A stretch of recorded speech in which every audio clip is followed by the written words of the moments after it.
সাভার আশুলিয়াবাসী, আসসালামু আলাইকুম।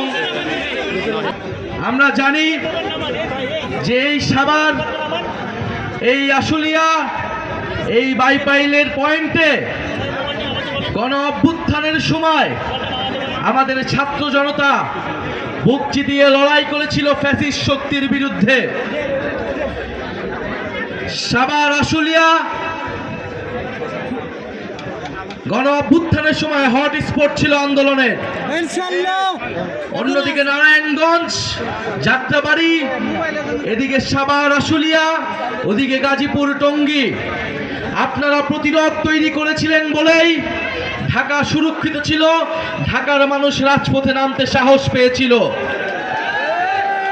এই সাভার আশুলিয়ায় গণ অভ্যুত্থানের সময় আমরা জানি কি নির্মম ভাবে নির্যাতন চালানো হয়েছিল, গুলি চালানো হয়েছিল, আমার ভাইয়েরা শহীদ হয়েছিল।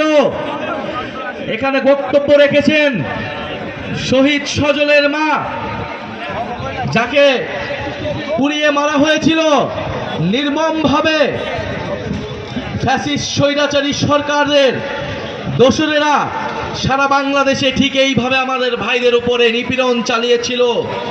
সেই শেখ হাসিনাকে 10 বার ফাঁসিতে ঝোলালেও তার অপরাধ আসলে কমবে না, তার কোনো ক্ষমা হবে না। বাংলাদেশের মানুষ কোনোদিন ক্ষমা করবে না শেখ হাসিনাকে, কোনোদিন ক্ষমা করবে না আওয়ামী লীগকে, কোনোদিন ক্ষমা করবে না কোনো ধরনের রিফাইন্ড আওয়ামী লীগকে। দেশের মানুষকে একটা নতুন আশা এবং স্বপ্ন দেখাতে পেরেছেন, এই জন্য আপনাদেরকে ধন্যবাদ জানাই। এবং সাধারণ মানুষ যারা আমাদের এই অংশগ্রহণে, এই পদযাত্রায় অংশগ্রহণ করেছেন, তাদের প্রতি কৃতজ্ঞতা। এবং আমি দুঃখ প্রকাশ করতে চাই, আমাদের এই পদযাত্রার কারণে বাংলাদেশের বিভিন্ন জায়গায় কিছুটা জনদুর্ভোগ হয়েছে, কিছুটা যানজট হয়েছে বিভিন্ন জায়গায়।